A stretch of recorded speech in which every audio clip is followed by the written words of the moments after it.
con eso sorprendentemente tranquilo y ya los últimos 2 o 3 días empecé a tener ahí una hipocondria así, pero Sí. desbocada. Yo tengo mi hipocondria como a tope, así como está arriba. Y además estoy como sobreleyendo cada mínima señal que me manda el cuerpo. Digo, no, ahora ya llegó, ya vino. Pues imaginaos si además tenéis un inquietante dolor en la base de los pulmones que dura 2 semanas. ¿Sabes? Eso ya es terrible. No, no, sí, tal cual. Lo peor es que además yo empiezo a tener síntomas que no han dicho nadie que sean de coronavirus, pero creo que puedo ser el primero en tener esos síntomas nuevos. ¿Cuáles? Entonces cualquier cosa puede ser ya coronavirus. Pues, por ejemplo, ardor al mear. Eso se supone que no es del coronavirus, ¿no? Eso es una prostatitis.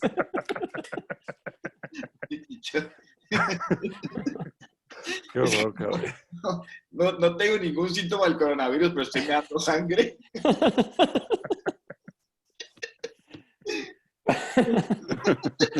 Pues, no vayas al médico porque eso no es coronavirus.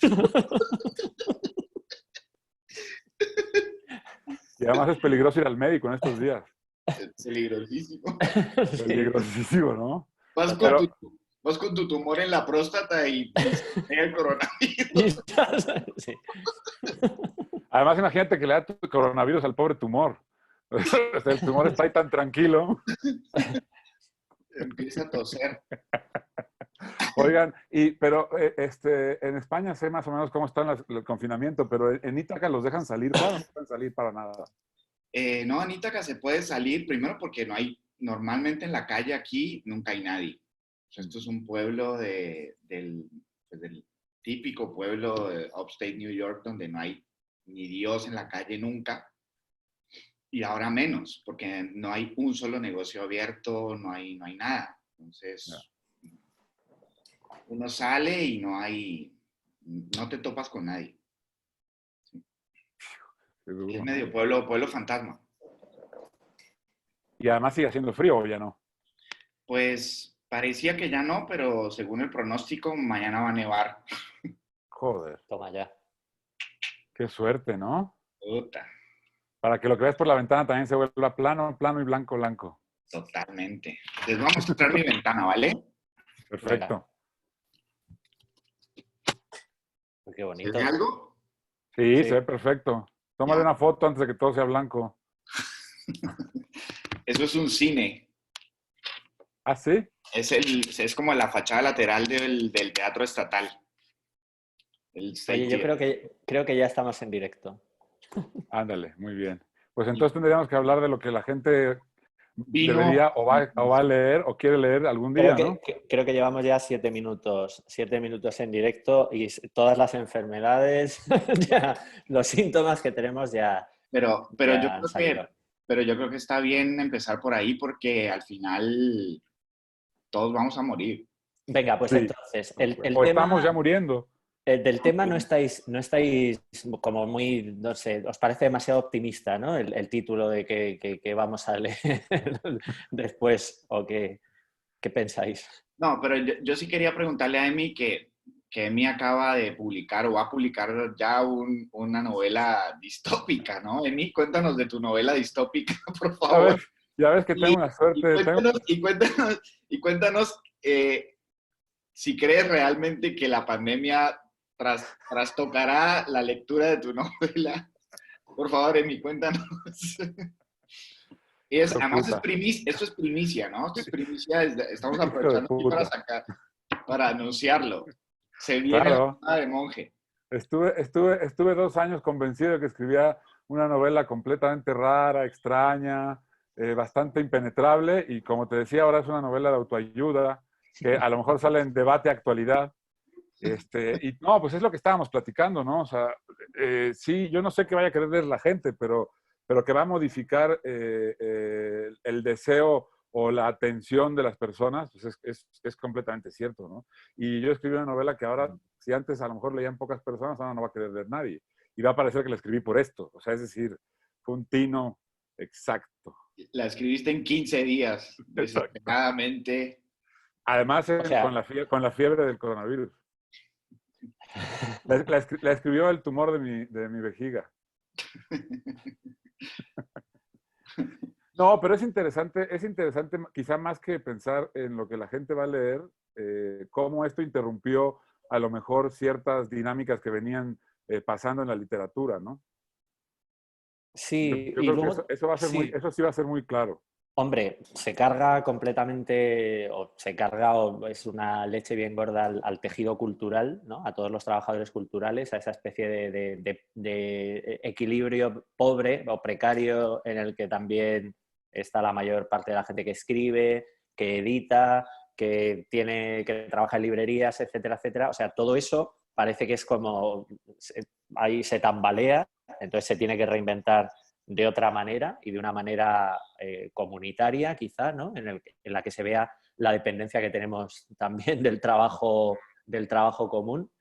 Y luego, una cosa que yo creo que es interesante, aunque a lo mejor también es deprimente, es ver qué se espera ahora mismo de la cultura. O sea, cómo nosotros mismos o como un montón de escritores, amigos o artistas, filósofos y demás, parece que hay una urgencia porque se vea una supuesta utilidad de la cultura, ¿no?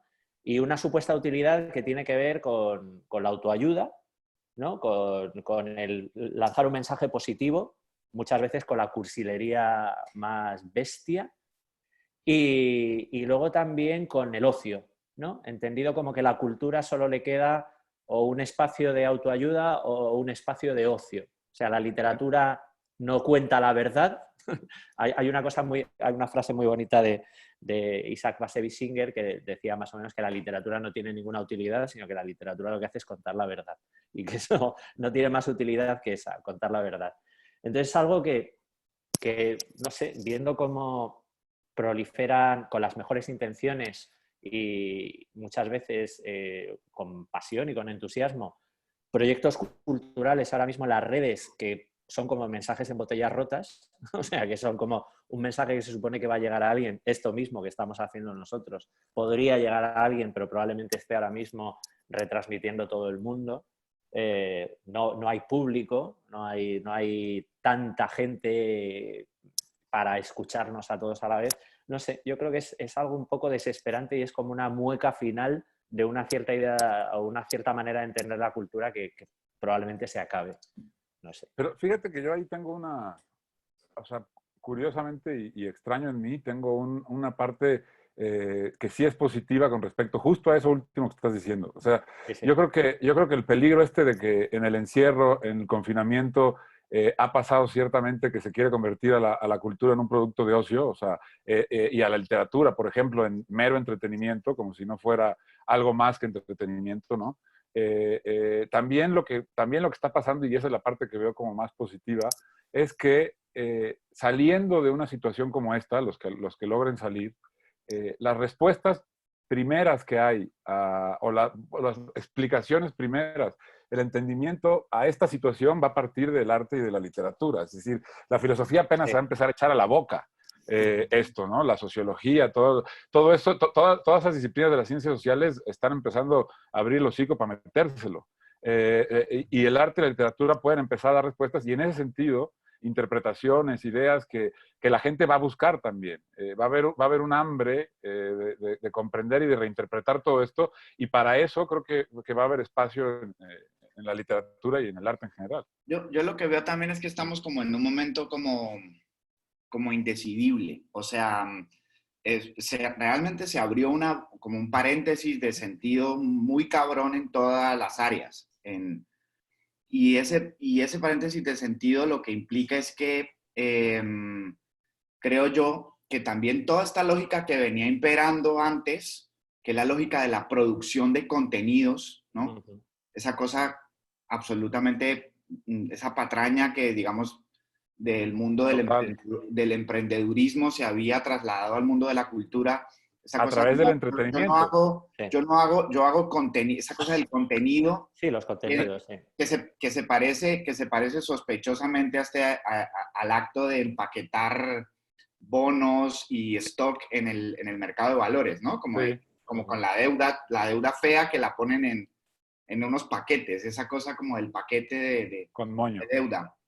Y esto ha afectado de manera tan drástica la percepción del tiempo que todos tenemos, que Sí. innegablemente va a afectar nuestras nociones de consumo más básicas, pero desde el consumo de alimentos hasta esto que estamos, o que hasta ahora estábamos considerando como cultura o contenidos culturales. Totalmente. Entonces, todo, incluso esta misma charla, ¿no? Es como una especie de gran esfuerzo de, bueno, venga, produzcamos un contenido más para que, un poco como para mantenernos en la pelea, ¿no? Sí. Que no nos olviden bueno, ¿me entiendes? Hay algo como Perfecto. desesperado. No, es que hay una cosa... sí. Hay, Di tú, Emi. rápido, es que hay una cosa que me hace pensar lo que dice Juan y que es también lo que decías al principio, Carlos, que esta cosa de que es eso que se envuelve en una caja preciosa con moños, que es a través del entretenimiento, creo, lo que también ha pasado en este confinamiento, que mucha gente, a pesar de estar encerrada y aburrida, está reinterpretando o reconectándose con su propio aburrimiento y, por ejemplo, gente que llegaba a su casa agotada a ver una serie, ahora no está pudiendo ver series, ¿no? Y es porque esta situación nos va también a hacer entender que la distinción del cansancio mental de la del cansancio físico del cuerpo, ¿no? Y muchas veces por cansancio físico, por trabajar todo el día, por subirte, por hacer trayectos de 2 horas para ir al trabajo, para volver a tu casa, llegas a solamente quererte conectar a cualquier cosa que en el fondo no está generándote ninguna cosa interna o ninguna cosa de pensamiento, porque lo que necesitabas era acabarte de cansar y dormirte, ¿no? Y ahora que estamos viendo que si no está cansado el cuerpo, hay otra energía distinta, es también una manera de entender que los contenidos culturales justo nos pueden dar un cansancio del cuerpo que habíamos abandonado por completo. Y por lo tanto, esa cultura puede ser mucho más retadora o contar la verdad de otro modo, como decía Bueno, Tragedy sí, Fincher, ¿no? porque tiene una cosa muy bonita también lo que dices, que es que hay como un espacio que parece que nuestra cultura había abandonado y la había abandonado también por una cultura del emprendimiento, es un poco lo que estáis diciendo, que es la idea no del ocio como ese momento de descanso del trabajador, o sea, no ese descanso necesario para seguir produciendo, que es lo que vivimos en nuestras sociedades y también lo que se llama la industria del ocio, sino lo que los latinos llaman el otium, que es algo que los filósofos franceses de los sociólogos y demás han intentado reivindicar de los últimos 40 años y nadie muy bien se explicaba qué era, ¿no? Que es ese tiempo, ese aburrimiento sagrado casi que permite que surja la imaginación o que surja otra relación con la temporalidad, también como decías tú, Juan. Entonces, eso, claro, pues ojalá sea así, ¿no? Ojalá ahora la gente se acerque a los libros, ¿no? En vez de solo a series de televisión. También como sociedad, yo no sé muy bien si la gente, yo creo que ya no sé, o sea, las sociedades no buscan reconocerse en la novela, como podían hacerlo en el siglo XIX y demás, es una obviedad lo que estoy diciendo, ¿no? Pero tampoco buscan reconocerse muchas veces bueno, en la poesía por supuesto que no, pero ni en las canciones, y esos espacios no se han ocupado, no los ha ocupado otro tipo de narración, no los han ocupado las series. O sea, si la sociedad ya no se reconoce en las novelas, como podría hacer en el siglo XIX, no lo hace en las series, no lo está haciendo en las series, no, lo está haciendo en la publicidad. Las series en el fondo lo que hacen, bueno, pues son sobre todo, las hay maravillosas y demás, pero son ejercicios que en el mejor de los casos cumplen una función muy parecida a la de la literatura para la sociedad y en el más común de los casos son entretenimiento. Y yo soy adicto a las series y bueno, eso es así. Igual, sí. solo un paréntesis chiquito, Carlos, y es que al principio, no sé si antes o después de que empezáramos a transmitir live, hablábamos de los memes. Claro, sí, eso es lo que estaba pensando. Y yo creo que los memes sí son un espacio donde la gente está, como si es un espacio donde se están trasladando imaginarios poderosos y hasta históricos. Y mira que parecen solo chistosos, pero es y tiene la potencia de ese humor. O sea, yo creo que literariamente, esto suena a butad, pero literariamente lo más interesante que está dando la cuarentena ahora mismo son los memes. O sea, mucho más que futuras novelas o poemas que incluyan como un contenido, como tú has dicho antes, Juan, como un suplemento temático el tema del coronavirus, pues como dice, venga, ahora la crisis, no, ahora el coronavirus, no, ahora las relaciones, no sé qué, no sé cuántos, que en el fondo son carcasas vacías que van utilizando un tema u otro. Lo más interesante que está pasando literariamente ahora son los memes. No sé, Es que, aquí. claro, es que al final, justo o sea, es tan poderosa la narrativa del humor o sea, Claro. como la del arte, como la de la literatura. El humor es otra forma de comunicarse, que además, curiosamente, ahorita que decías lo de las sociedades se reconocen en la novela, etcétera, y creo que Juan por eso se acordó de lo de los memes. No hay nada que permita el reconocimiento de tanta gente o de tantos miembros de la sociedad de golpe como un meme, es decir, que pueda compartirse desde tantos sectores y lugares de la sociedad, muy por encima de la novela del siglo XIX, obviamente, y muy por encima de las series, de lo que quieran, ¿no? O sea, el meme iguala completamente a todos y comunica completamente a todos, ¿no? Y es con el humor, porque el humor al final... Sí. No, y además consigue una cosa que consigue la buena literatura, que es que te identifiques despersonalizándote. No sé, quitándote la máscara, quitándote la pose de persona, ¿no? Que uno suele tener. Te reconoces en lo que tienes de cutre, ¿no? O de tonto, de idiota, que es algo que consigue la buena literatura, ¿no? Sí, pero también hay algo, y hay algo hermoso, ¿no? También en el meme, y es que como que reactiva también toda la idea casi bizantina del icono, ¿no? Es como, son iconos cargadísimos, o son imágenes que además se cargan y hay una dialéctica ahí muy loca entre las palabras y las imágenes dentro del meme que... No, pastiche total, increíble. No, y tiene una vía de expansión así literaria con potencialidad impresionante, ¿no? No, y además te identifica con alguien, no solamente te identifica con el otro que se ríe, o sea, se lo mandas al amigo esperando que se ríe tanto como tú, sino que además no tiene un emisor, o sea, te identifica con alguien que no sabes quién es. Y eso es absoluto, o sea, no hay nada más democrático ni nada más básico, ¿no? O sea, te estás riendo por algo que hizo quién sabe quién demonios, ¿no? Y eso es también como muy tranquilizador en una situación como esta. Y hay otra cosa del meme que está muy buena también, y es que el meme desafía todas las ideas que el arte se había hecho contra la pedagogía, contra la idea de enseñar, porque no, como lo pedagógico es como que vuelve el arte algo inferior, lo vuelve panfletario, pero el meme se caga en eso y el meme educa. Sí, totalmente. El meme forma, digamos, para decirlo más, como con otra etimología, ¿no? La formación las novelas de formación son esas ahora. Sí, sí. Y luego, a la vez, el meme, como decías antes también con lo de los iconos y lo bizantino, hay algo que también ya no es solo que llegue a la literatura ahora mismo, sino que llega a la sociedad, que es que está volviendo a revitalizar los tópicos literarios, pues los clásicos, los tópicos clásicos, desde las danzas de la muerte, o sea, ahora mismo las danzas de la muerte, después de ver a Boris Johnson saludando a todo el mundo y diciendo yo he saludado a un montón de enfermos y no me he lavado o solo me he lavado las manos porque no tengo ningún miedo, y aparece enseguida el funeral con la música techno, el house peleón de fondo.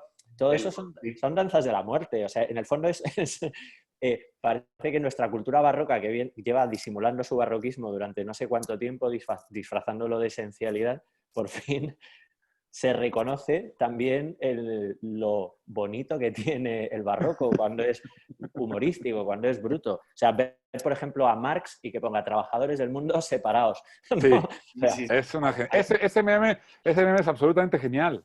Sí. Genial. Y es lo que decía Juan también, es completamente educativo y pedagógico, pues. O sea.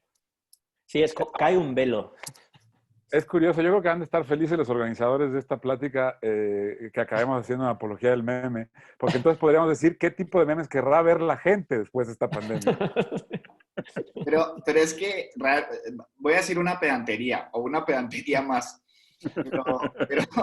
pero es que ahora volviendo a lo del barroco, es que si si te fijas, digamos, en toda la cultura de las alegorías y los emblemas que había en el barroco, la manera en la que circulaban ese tipo de imágenes durante el barroco era muy parecida a cómo circula el meme hoy.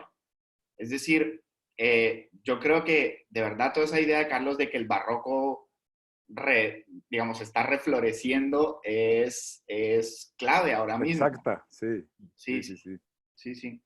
Pero Y además, eso, en todo, en los sí, stickers, es que no solamente son los sí, memes, no, los stickers no, son es todo un genialidades. lenguaje en el que está refloreciendo. Yo tengo un amigo poeta, muy buen poeta, no voy a decir el nombre, porque si no compite, porque me da envidia, es tan buen poeta que los poetas no decimos el nombre de otro poeta que es mejor que nosotros, pero me decía que iba a hacer, dice, ya sé, lo siguiente voy a hacer es una antología de stickers, porque es que realmente son genialidades. Pero, y yendo también eso, en la literatura creéis, o sea, pienso, durante todos estos años se ha intentado de todas las maneras crear la literatura de la crisis, nuevos temas, ¿no? Nuevos contenidos que se supone que iban a cambiar la forma de la narración, ¿no?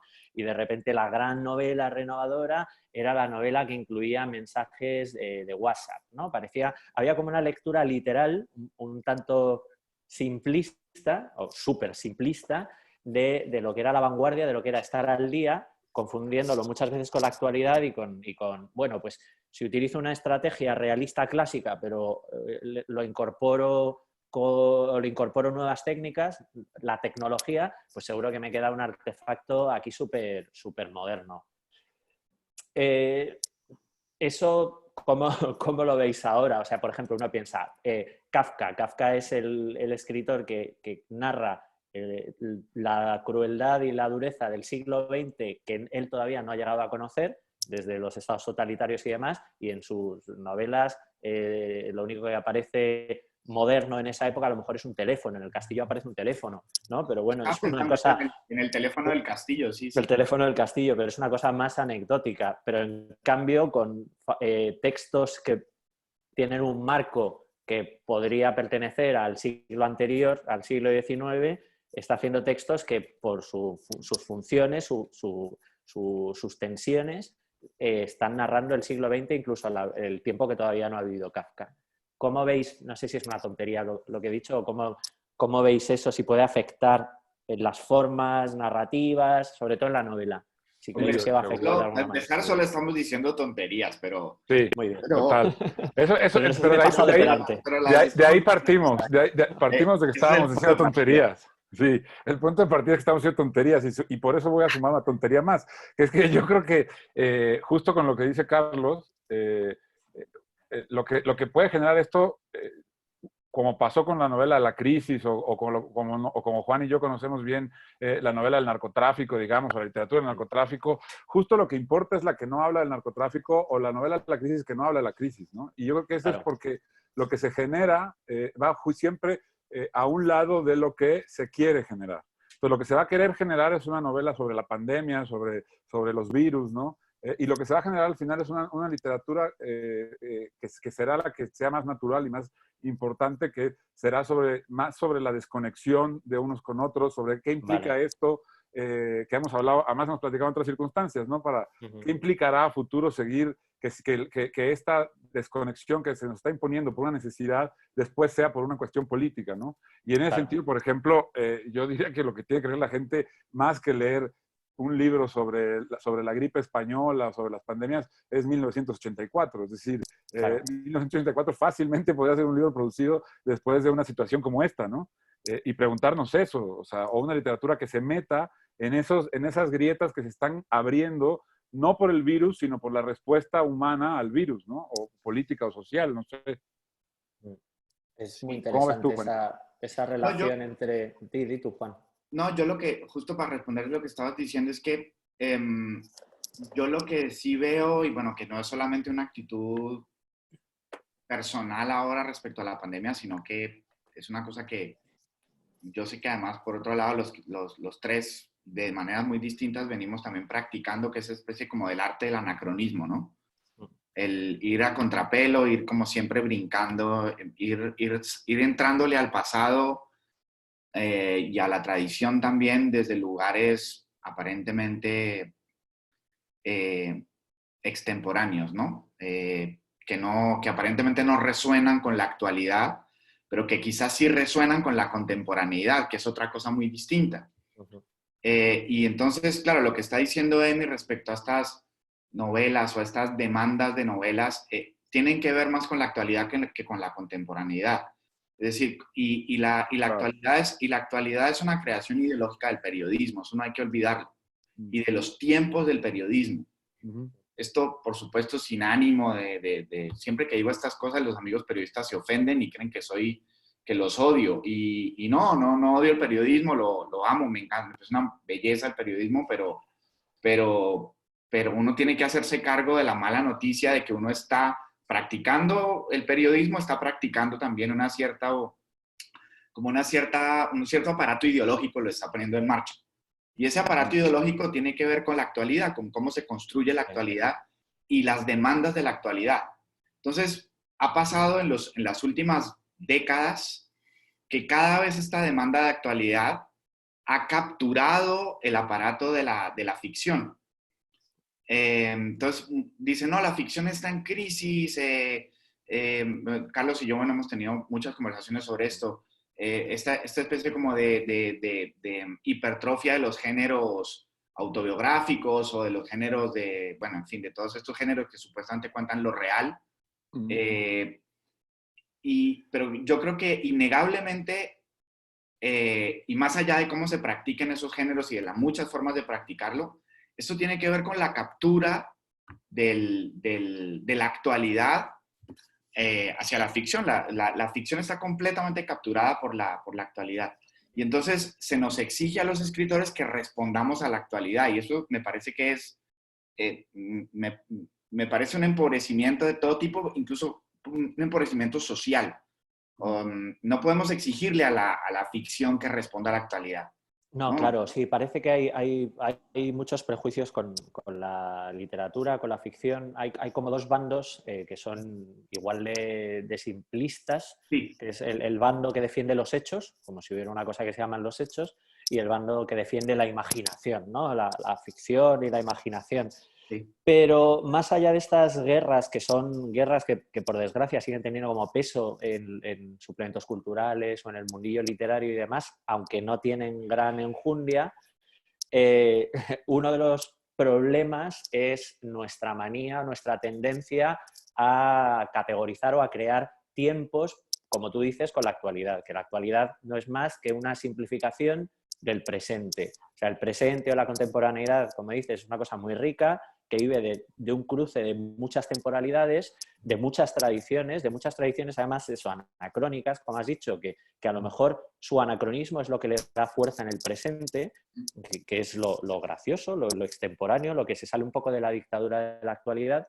Y, y quizá un poco como decías tú, Emi, el momento que vivimos ahora te permite tener una lentitud y te permite tener una cierta atención o te permite pensar dos veces o tres veces o incluso más las cosas, ¿no? Y Bien. en vez de hacer una literatura del coronavirus, igual que ha habido una literatura del Me Too, igual que ha habido una literatura de la crisis, igual que ha habido una literatura de la autoficción con obras súper valiosas encajadas en cada una de estas categorías que son horrendas en sí, las categorías son horrendas, Sí, sí, sí. las obras, muchas de ellas eran muy valiosas y desde luego no encajaban alegremente en esas categorías, pues yo creo que todo esto, no sé, o sea, Pero es es, como el sí, momento oportuno para que estas cosas no se planteen, ¿no? O ya yo creo que no siga esa lógica. tal cual, quizá, o sea, lo que dicen me hace pensar quizá en extender la distancia que tenemos con la verdad, ¿no? Porque es completamente cierto que la actualidad está limitando a la ficción. De algún modo, para decirlo en palabras como muy rápidas y cortitas y prácticas, que lo hemos platicado también otras veces, esta idea del periodismo que de algún modo se debe al hecho real, ¿no? O a una verdad que sucedió. Y la ficción se debe a la veracidad, es decir, o sea, tiene que construir verosimilitud y no verdad.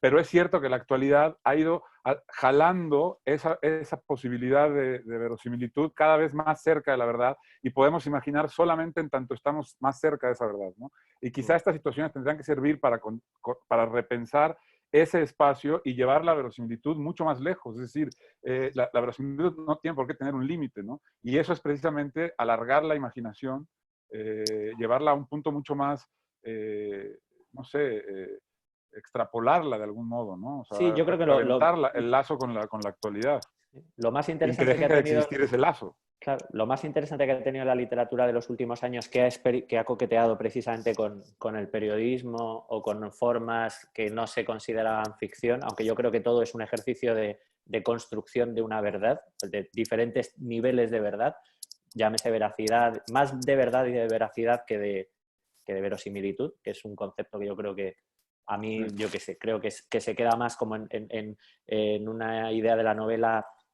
de una época muy determinada, ¿no? En la que la novela tenía que ser verosímil. Yo creo que una de las cosas más interesantes que ha dado el periodismo, más que la urgencia de unos temas a tratar, ha sido el planteamiento de lo que es de los tipos de verdades narrativas, ¿no? Y que está en la novela, también lo ha hecho la autobiografía, está en la novela de los últimos 50 años, ¿no? Natalia Ginsburg, Annie Ernaux, Naipaul, yo qué sé, o sea, hay infinidad de ejemplos y cada uno a su manera, Cutzia o Cutzi o como se pronuncie, Coetze. Bueno. José María Coetze. José María Coetze. El argentino. Y eso, y yo creo que en esos caminos seguimos, pero hay uno de los temas que es muy interesante, que quizá se está dando ahora, o sea, nos está mostrando ese problema, el momento en el que vivimos y va más allá de la actualidad, es lo que decíais hace un rato, que es cómo vivimos confinados y cómo tenemos que replantearnos. A la vez vivimos confinados, es una obviedad lo que digo, por ser una obviedad no deja de ser cierto.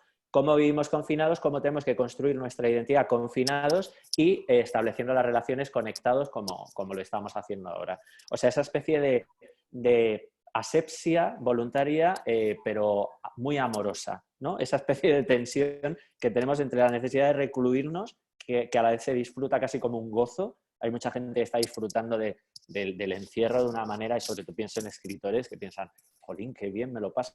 Pero luego a la vez, o sea, esto es un regalo. Ojalá hubiera todos los años nos obligaran a pasar 2 semanas por lo menos de encierro. Lo bien que le iba a venir a los escritores, por supuesto, pero también al planeta y a todo el mundo. Y luego a la vez, cómo establecemos esos lazos, ¿no? Esas redes, cómo nos comunicamos.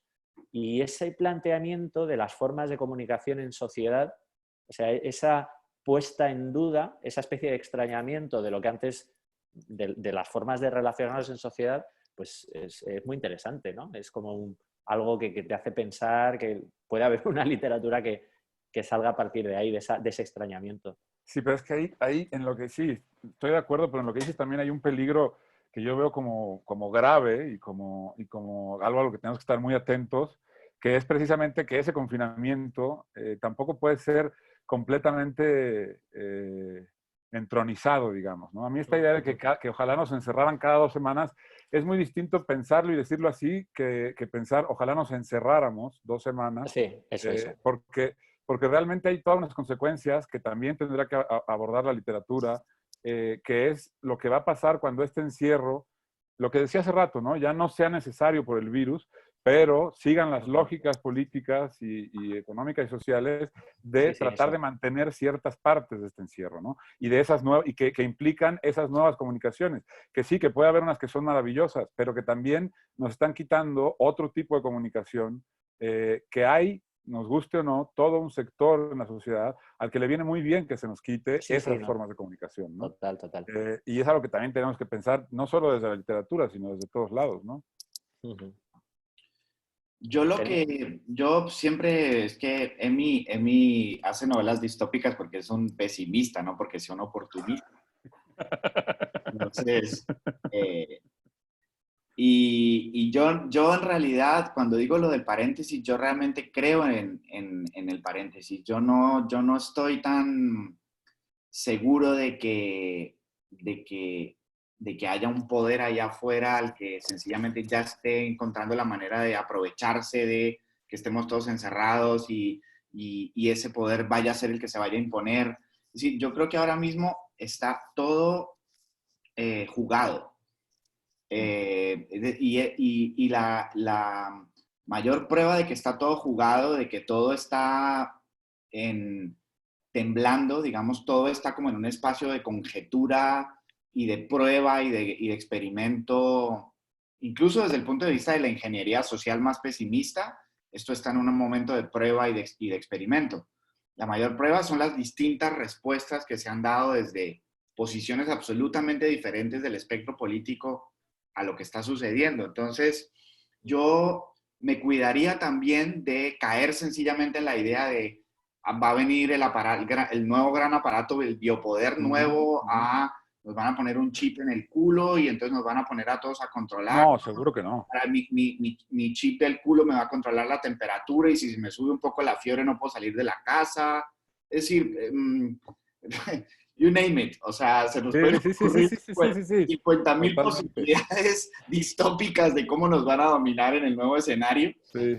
Desde las más chistosas hasta las más, yo qué sé, truculentas. Lo peor es que eso podemos pensar, sí, no, pero esa película ya la hemos visto. Pero lo que pasa es que uno, es lo que decíais antes, ve las películas ahora mismo del virus de hace 10 años y demás y está pasando todo exactamente igual. Entonces cuando dicen, no nos avisaron, y el terror apocalíptico y los virus son uno de los temas preferidos de la gente que ve series y de la gente, llevan avisándonos con el fin del mundo. Hay gente, lo decíamos antes también de que estuviéramos en directo.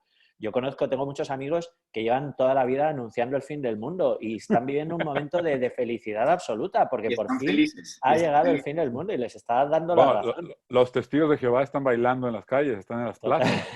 O sea, tocan 3 veces al día, pues, no una. Pero luego yo tengo una visión optimista con esto porque creo que lo que puede salir también es una respuesta de defensa de lo comunitario y de lo público. Y por ejemplo, en España, pensándolo en España, lo veo como o sea, más allá de, ahora mismo estamos en un estado de excepción, parece que hay como una cierta, entre comillas, ha habido un intento de tregua política, ya no hay una tregua política, la gente que privatizó la sanidad está intentando demostrar que el gobierno es muy inútil, etcétera, etcétera, y son en gran parte responsables de la falta de respuesta. Esos mismos que ahora están criticando al gobierno son responsables de la falta de respuesta que tenemos en los hospitales, por ejemplo, en Madrid, donde yo vivo. Entonces, lo público se va a ver de otra manera y lo va a ver gente de la ideología que sea, o sea, va a haber una apuesta por lo comunitario y lo público, creo yo, una conciencia de lo comunitario y de lo público que yo creo que a mí me hace ser optimista. De hecho, creo que hasta puede ser el fin de un estado de excepción mucho menos ruidoso, pero más eficaz, que ha sido el estado de excepción en el que vivimos desde la crisis de 2008. ¿No? O sea, que es esta especie de idea de un cierto capitalismo de especulación y de juego de especulación. Cuando te enteras, por ejemplo, leyendo los periódicos, de cae la bolsa, pero justo los que compran los activos de las empresas que están cayendo en la bolsa son los propios directivos y accionistas de la misma empresa que por fin pueden hacerse con el poder de toda la empresa. Entonces, no sé, esto no puede seguir así. Incluso no puede seguir en uno con uno de los modelos, el modelo, por ejemplo, en España de la hostelería, del sector servicio y del turismo, que sería contrario a esa especie de estado de sitio, pero que es una de las opciones, bueno, de las opciones que tenía España como país capitalista, ¿no? De alguna manera. Eso tampoco... Y corría feliz hacia allá, además. Corría jadeaba feliz unos pocos y la mayoría de la sociedad jadeaba detrás y es un modelo que, bueno, que no creo que no va a poder seguir igual. No, lo que es claro es que teníamos razón, quizá con lo único que teníamos razón era con lo de los memes, porque otro de los memes muy buenos era este que dice que, oigan, yo vi miles de películas y series sobre la pandemia y en ninguna salía que te dejaban tarea, ¿no? que es buenísimo, que es precisamente lo que estábamos diciendo, es decir, llegó y tiene una forma completamente distinta y tendrá muchas formas de salida distintas también. Y eso y eso es lo que es interesante, o sea, porque además es doble el tema que nos juntaba, ¿no? ¿Qué literatura podía salir de esto? Pero también, ¿qué va a querer la gente leer después de esto, ¿no? Y quizá deberíamos pensar un poco rápido en eso antes de que esto termine, para que no nos maten. ¿Qué tipo de literatura creemos que ya fue escrito podría tener o darle un sentido a lo que va a pasar después de esta pandemia, ¿no? No sé, ¿Ustedes qué dicen? Si te digo la verdad, a riesgo de Que que maten. nuestras anfitrionas nos maten, que yo sé que obviamente nos estaban sencillamente poniéndonos la cancha para que jugáramos, pero yo creo que esa pregunta, primero, es decir, nosotros no somos quienes para responder esa pregunta, que se va a responder sola, además. Sí. Y básicamente porque no hay manera de adivinar o siquiera, no sé, imaginar Intentarlo, claro.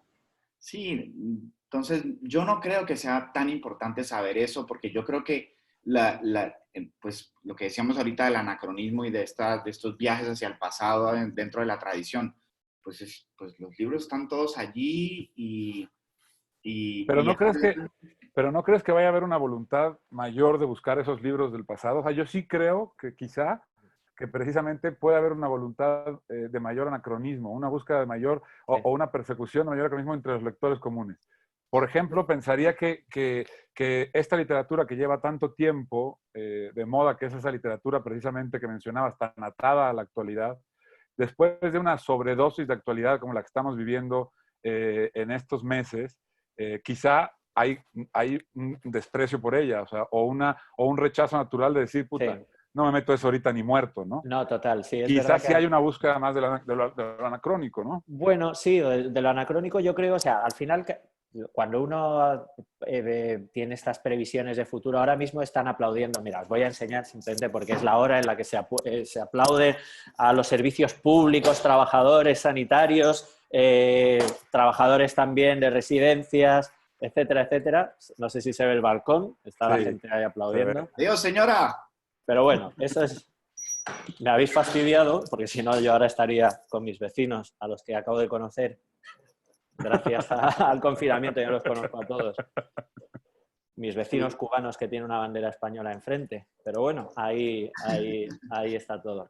A ver, lo que quería decir es que si responder a esto dice mucho más de nosotros, de cada uno de nosotros, que de la literatura en general. O sea, Claro. yo pienso un poco como tú, Emi. O sea, pienso, pues ¿qué literatura se va a leer? Pues nos vamos a dejar de tonterías, de temas de moda y se va a buscar una literatura más esencial y más verdadera o más honesta. Y entonces la gente se irá corriendo, ahora que está confinada, pues se leerá La montaña mágica, o yo me estaba leyendo Las confesiones de Rousseau y pensando, ¡ay, qué bien, qué felicidad! Pero más allá de que lo que estamos viendo ahora mismo escenifica la desesperación de una industria literaria que tiene poco que ver con la literatura, ¿no? Una industria del libro muchas veces de promoción, de el mejor libro del año, el no sé qué, no sé cuántos, que tiene muy poco que ver con cómo entendemos nosotros la literatura, aunque eso se vea como una caricatura ahora mismo, pues yo creo que todo intentará volver a la normalidad. Y nadie sabe muy bien lo que es la normalidad, ¿no? Pero la normalidad sigue siendo que haya campañas de libros mejores, peores, desiguales, El horrendos. mejor libro de las 5 de la tarde del 14 de mayo de 1999. Bueno, ahora estamos así, ¿no? Estamos como libros para una cuarentena y cada día tenemos 5 recomendaciones y tenemos 800 recomendaciones de un libro para cada día. Hay una desesperación. Estamos viendo como estamos siendo muy conscientes del gran vertedero de la cultura y también de cómo se puede, en el que vivimos y de cómo se puede estructurar eso. O sea, qué raíz fuerte puede quedar ahí. Eso está muy bien.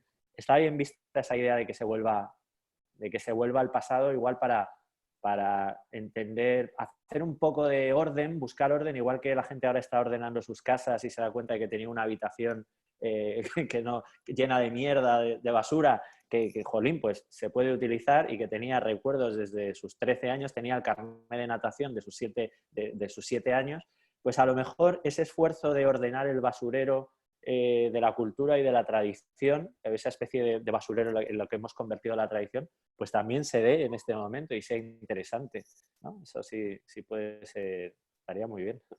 Sí. No, yo comparto el optimismo de ustedes y agarraron la pregunta por el mejor lado posible, porque yo lo que odio es el papel de prescriptor, ¿no? Sí, sí, sí. El papel de que los escritores tenemos, o de profetas, ¿no? Como que nosotros vemos algo más que lo que, no sé, creo que no estamos en esa posición, ¿no? Sí. Pero sí, yo también creo que, por lo que decíamos ahorita, creo que esto está alterando la percepción del tiempo. Y la literatura, digamos, creo yo que aparte de contar la verdad, la literatura se encarga precisamente de alterar la percepción del tiempo. Uh-huh. O sea, el ejercicio de la lectura y el de la escritura proporcionan una alteración radical del tiempo. A uno muchas veces le da lo mismo leerse es decir, en términos de experiencia, muchas veces es igual de intenso leerte una novela de 40 páginas que una de 500, ¿no? Uh-huh. Es decir, ahí hay una, y esa disparidad y al mismo tiempo el hecho de que la intensidad y la experiencia sea igual de rica, quiere decir que la manipulación artística del tiempo en el interior de esos textos es tan brutal que, pues, que eso finalmente es lo que termina pasando con la literatura de verdad, ¿no? Te trastoca el tiempo. Y uno comienza a percibir desde el libro, ¿no? Ese tópico que tanto se dice, uno empieza a mirar los ojos como con el color de los libros que va leyendo. Y yo espero, como ustedes, que esa experiencia sea la que empecemos a recuperar y a multiplicar por todas partes, ¿no? Esa experiencia de empezar a colorear el mundo con la experiencia que nos dan los libros. Igual se ponen de moda los libros los que no pasa nada, como El desierto de los tártaros. Se convierte en el bestseller. No sé. Realmente estamos viviendo una experiencia que en sí misma es de extrañamiento, de alteración del tiempo, es una experiencia literaria, ¿no? Es una experiencia que bien llevada puede dar esos efectos que se supone que uno busca en la literatura, que es ese extrañamiento de la realidad o esa especie de extrañamiento de lo cotidiano, de dislocación de lo cotidiano. Yo les quería preguntar, y por ejemplo, ahora que estabas diciendo eso de que se pongan los libros de que no pasa nada, ¿qué va a pasar con libros, usted así ya haciendo como especulación, qué va a pasar con libros tipo esos libros de Perec, donde, estoy aquí como todos los días describo esta aguja que se me pone aquí todos los días me levanto y hago, no sé, la descripción de la aguja y el hilo que tengo en Uf, yo creo que, no sé, es que a mí de por sí Perec me cuesta mucho entender que alguna vez haya tenido algún sentido, o sea, o algún motivo, deja tu sentido, ¿no? Pero sí creo que... Creo que el libro más sobrevalorado de la Tierra es La Uf, vida, instrucciones de uso. puta, Oye, hiper, ultra, menos mal, yo recontra. creía que le ibais a elogiar. Menos mal. Vale, pues hemos llegado algo ha quedado claro, que es que Perec Exacto. no va a sobrevivir a esta cuarentena. La verdad, ya tuvo más tiempo del que merecía, honestamente. Totalmente. Oye, y una pregunta, así que algún libro que haya salido reciente, para no ir solo eso a alta cultura clásica y que parezca que nos estamos dando aquí el pisto, algún libro que hayáis leído últimamente o que acabe de salir en estos momentos así inoportunos y que os parezca que encaja bien o que podría, que sería un buen libro para leer ahora o para leer después. Pues Híjole, igual... a mí me cuesta mucho trabajo porque a mí me ha modificado, con esta cosa del tiempo que platicábamos, ha modificado mucho como mi relación con la lectura, ¿no? Que nos ha pasado a todos, nos ha modificado la relación con el pensamiento, con la lectura, con la escritura, y entonces me ha costado como, estoy leyendo libros que no esperaba leer, por ejemplo, ¿no? Me hice muchos proyectos de, bueno, voy a aprovechar para leer tal libro y los voy dejando porque no podía. Vale. Y me pasó una cosa completamente azarosa, que fue que me encontré una caja, porque obviamente entre los 1000 proyectos que me planteé en estos tiempos fue ordenar mis libros y ponerlos por orden alfabético, buscar qué podía hacer. Todas las veces a los 5 minutos abandono, pero en una de esas veces me encontré una caja cerrada que hace años fui jurado de un premio de la Universidad Veracruzana y me pagaron con una caja de libros que traía todas las traducciones de Pitol. Y me dije, bueno, pues mira, como ejercicio voy a poner a leer las traducciones de Pitol y ahí voy uno por uno y me logro, es lo único que he logrado leer porque no sé, quedó como a medio camino entre lo que quería leer, lo que debía leer, lo que se quedó ahí. Y es lo que me ha permitido un poco llevar la lectura sin desconcentrarme como con todo lo demás, ¿no? Y que Así que no, Dostoyevsky, Las puertas del paraíso, Pilniak, estas cosas. y sobre todo también las obras de teatro de Andrzejewski, que Bien. que además nadie más las ha traducido, creo, entonces son Ujú. una maravilla, ¿no? Y tiene también varios cuentos, no sé, está muy bien, muy Qué bien. divertido, además divertidos, ese güey le gustaba traducir cosas que lo divertían, porque era un Sí, gran lector, ¿no? sí, sí, sí. Entonces, muy divertido. ¿Ustedes qué están leyendo? Tú, Juan. Pucha, acabo de leer, me puse al día con Anierno, Mm. me acabo de leer 3 de una seguida, Los años, Una mujer y El acontecimiento. Muy Y bien. estoy así como fascinado, así como me parece increíble. Sí. Increíble. Y además, ¿saben qué estaba pensando? Lo pensaba a propósito del acontecimiento. Digo así, no me voy a enrollar mucho diciéndolo, pero me parecía un libro muy pertinente, aunque parezca que no tenga nada que ver. Es un libro en el que ustedes, como ustedes bien saben, pues cuenta cómo ella se hizo un aborto en los años 60, cuando era ilegal en Francia, Ujú. y cuenta toda esa experiencia de cómo se fue a hacer el aborto y cómo eso estaba atravesado, por otro lado, por sus relaciones de clase. Em, pero hay algo que me pareció sumamente revelador del libro y es, ahora que estamos en este momento tan vulnerable en términos de nuestro cuestionamiento de nuestra propia biología, el libro me pareció tremendamente pertinente porque creo que nada más pertinente en estos momentos en cuanto al cuestionamiento biológico que ver a una mujer contando un aborto. Es decir, es absolutamente demoledor, es brutal, ¿no? Y lo paradójico que es todo, ¿no? Como ese proceso de acabar con una vida, que en el libro además lo cuenta, es durísimo, ¿no? Ujú. Entonces, lo que decimos ahora, ¿no? Inevitablemente las circunstancias hace que uno termine leyendo libros que no tienen nada que ver con el tema, los termina en cierto modo como ayornando a lo que Total, está pasando. Entonces, total. leí el acontecimiento de Anierno en clave pandemia total. No, yo tengo muchos amigos que están pasando la cuarentena con Anierno. ¿Ah, Yo, sí? sí, sí, sí. Lo que pasa es que a mí me dio, con Anierno me dio ya hace un par de años, algo así, empezó la obsesión. Entonces, no hay ninguno que me pueda leer ahora mismo. No tengo ninguno que no me haya leído para la cuarentena.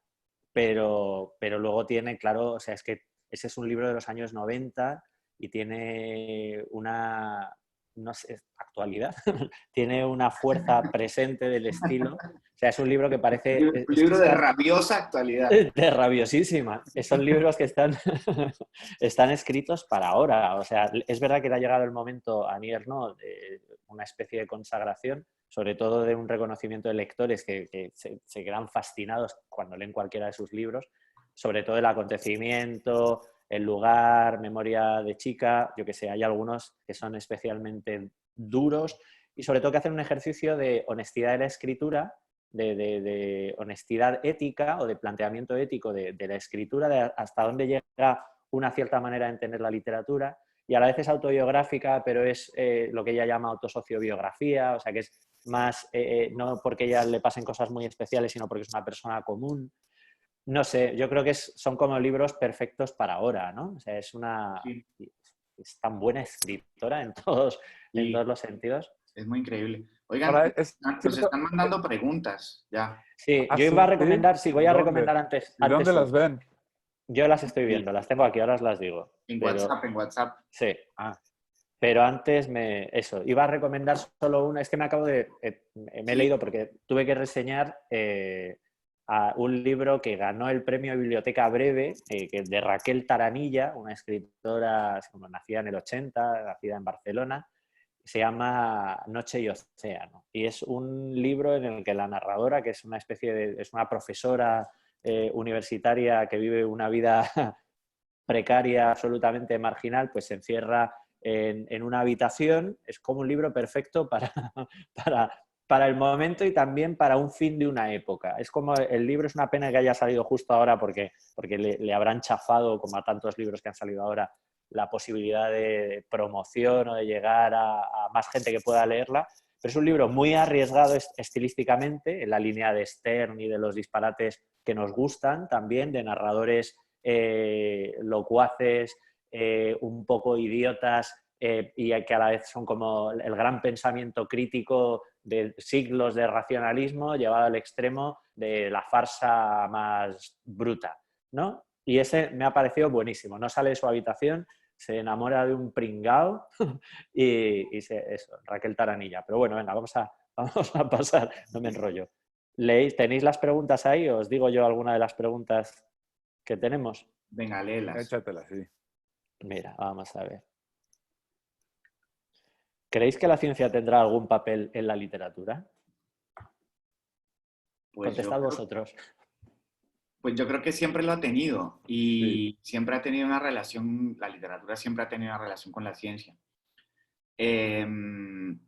Y ahora quizá más que nunca, yo creo que justo estaba pensando, esta mañana me desperté pensando en el artículo que publicó Paul Preciado en El País hace un par de semanas, donde ella terminaba, un artículo muy honesto, donde ella pone la carne en el asador y, bueno, donde él pone la carne en el asador y termina proponiendo una cosa que le llama a ella el parlamento de los cuerpos, terminaba diciendo ella, no, hagamos un parlamento universal de los cuerpos, cual suena, a mí, sé que la idea suena muy, muy chistosa y más aún porque a mí me recordó todo el género literario de los cuentos populares sobre las reuniones de animales, ¿no? Ese donde se juntan, que en todo el mundo hay estas como Las reuniones, fábulas también. el perro, el zorro, el león, ¿no? Como, entonces, inmediatamente me imaginaba este parlamento, pero lo que yo pensaba también es que ese parlamento universal de los cuerpos del que hablaba Preciado ya existe. No solo que los seres humanos decidimos no estar en ese parlamento nos creemos súper especiales y nos salimos de allí, pero yo creo que la única manera de volver a ese parlamento es la ciencia y el arte, entonces claramente va a tener un impacto de aquí al futuro quizá como nunca, ¿no? Sí, yo estoy completamente de acuerdo y creo que hay poco más que decir porque es cierto, o sea, yo creo que la relación de la literatura y en general del arte y la ciencia se establece desde que empezaron y no se va a romper, es decir, se alimentan mutuamente además, no es que el arte y la literatura tomen de la ciencia, es que la ciencia muchas veces toma también de la literatura y del arte, ¿no? Claro, claro. ¿Más Del preguntas? otro. Pues Sí, perdimos. aunque parezca que me he ido, es que me he quedado sin cargador y ya iba a haber otra dificultad técnica. Ya, estoy cargando. Venga, la siguiente. Yo lo de la ciencia sí a todo. Estoy completamente de acuerdo con lo que habéis dicho. Sí, no, es verdad. Quizá lo de la ciencia, es que ojalá, más que de la ciencia o de un posible espíritu científico que se lleve a la literatura, así un poco en general, pues igual lo que se espera cuando uno recibe un ostión vital es que saque algo en claro, ¿no? Que aprenda. Y a lo mejor de esto lo que se espera es que los libros a partir de ahora tengan algún tipo de rigor, ¿no? Y a lo mejor el rigor científico pues es una cosa que se le puede pedir a la literatura es difícil, ¿no? Pero bueno, sí, cierto rigor, más que científico, o sea, más que ciencia, rigor. No sé si me he ido... Decencia. Decencia, Yo creo honestidad, que, decencia y valores. yo creo que el rigor en la ciencia, en la literatura, No, no. lo podríamos nombrar como honestidad. Eso, Rigor, honestidad. rigor forense. Rigor mortis, sí. Un buen rigor mortis. Luego tenemos aquí otra pregunta, que es sobre el tema del contenido. Interesante, ya la propia formulación es bonita. Sobre el tema del contenido, ¿no ven como una oportunidad las dinámicas a las que nos vemos obligados a actuar como una forma de conectarse con lectores y lectoras que no tendríamos oportunidad de relacionarnos en vivo con ustedes? Hablo desde un espacio geográfico donde el acceso a bienes y servicios culturales están muy atrás de los espacios que tal vez ustedes estén habituados. Se refiere un poco, yo creo, por ejemplo, podemos conectar a través de esta Claro. plataforma, ¿no? Y generar contenidos para estas plataformas o compartir contenidos desde estas plataformas, ¿no? ¿O qué?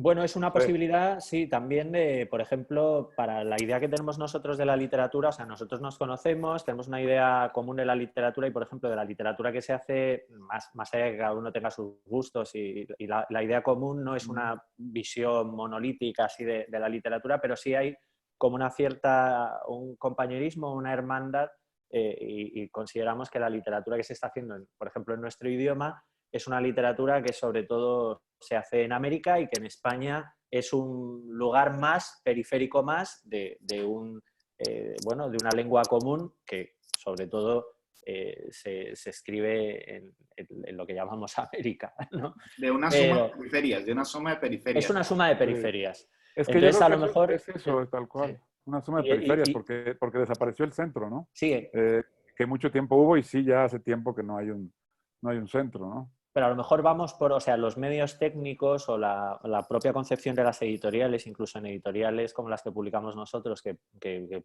publican autores, bueno, la editorial en la que publicamos Juan y yo se llama Periférica, además, y tiene esa voluntad. Pero parece que vamos como un poco tarde, ¿no? O sea, que el mundo editorial, incluso o las entidades nacionales de la literatura llegan un poco tarde a todo esto, ¿no? Y no se saca todo el partido que podría sacarse. Por ejemplo, a estas conversaciones. Yo creo que son interesantes por eso, que no tiene que invitarse a alguien a la feria de tal país para que se dé la posibilidad de estas conversaciones. Sí, totalmente. Y generar contenidos también.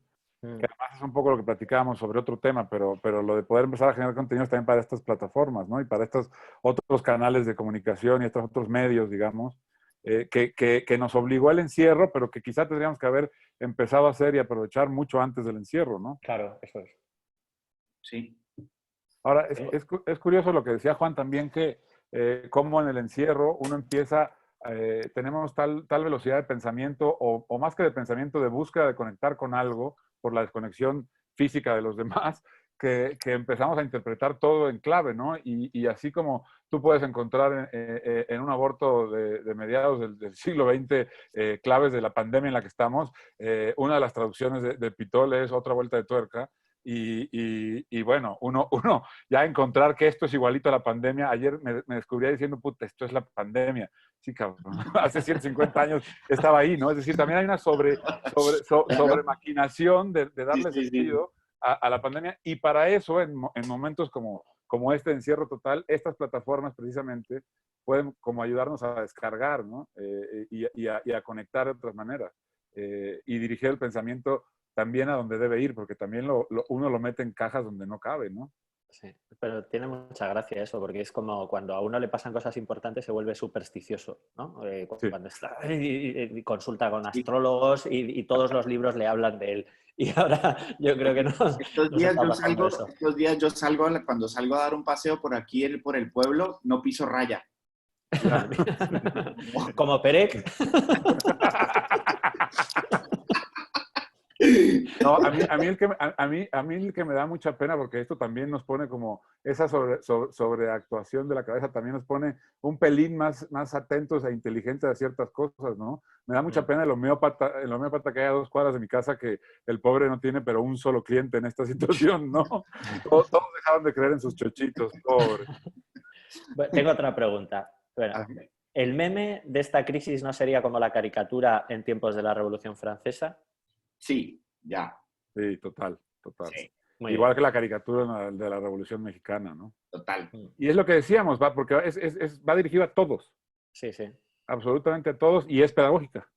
José Guadalupe Posada. Oye, hay pocos memes con las Catrinas de José Guadalupe. Sí, ¿No?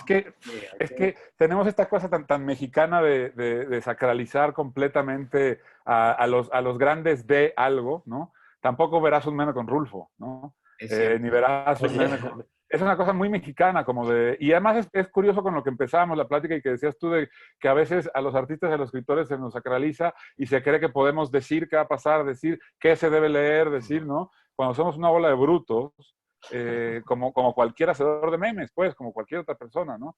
Pero no, debería de haber con Posadas, debería de haber cientos de miles, caray. y con Rulfo. Bueno, Con otra Rulfo. pregunta.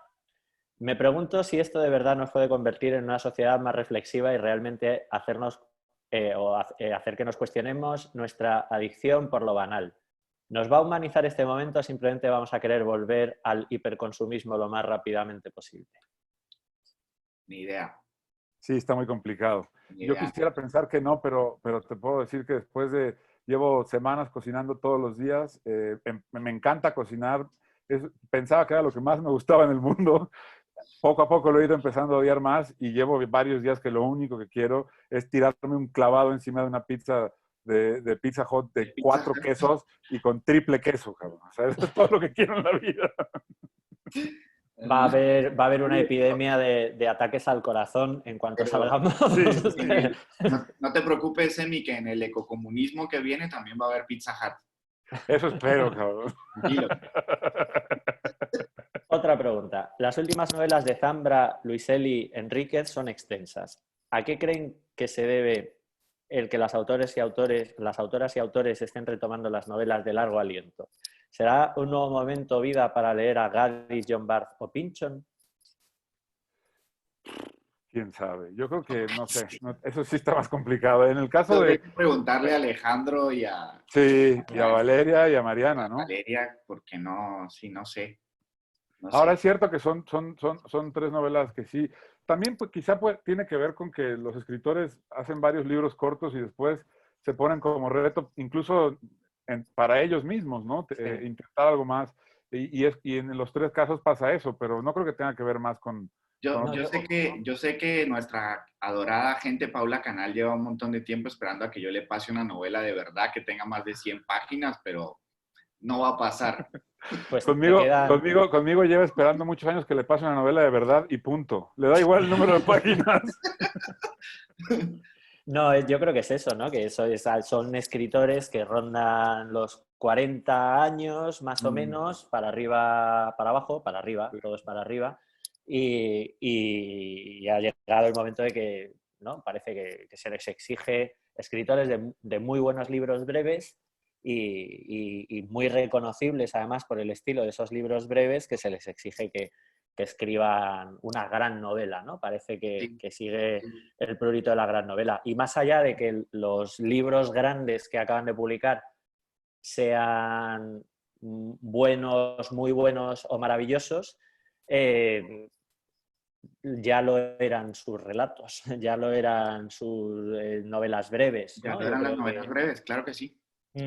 Entonces, bueno, o sea, también es una manera, o sea, no se les puede obligar a que escriban solo novelas breves, ni a que escriban novelas largas, ¿no? Pero que de repente se reciban también, yo creo que más que para ellos al escribirlas, el que de repente novelas largas y tan largas en algunos casos, porque, por ejemplo, la de Mariana Enríquez es mucho, yo creo que es Sí, mucho más larga esa sí es que es larga, las larga, otras ¿no? dos. Sí. Sí, y que se lean con tanto disfrute, ¿no? Ya, o sea, más allá de yo como lector que diga, la he disfrutado, sino que se reciba también por una comunidad de lectores, que de repente tanta gente disfrute de novelas tan largas y pues en el fondo quiere decir que hay muchos lectores entrenados y hay muy buenos lectores, ¿no? Hay como muy buenos lectores para tener confianza en el futuro, Sí. ¿no?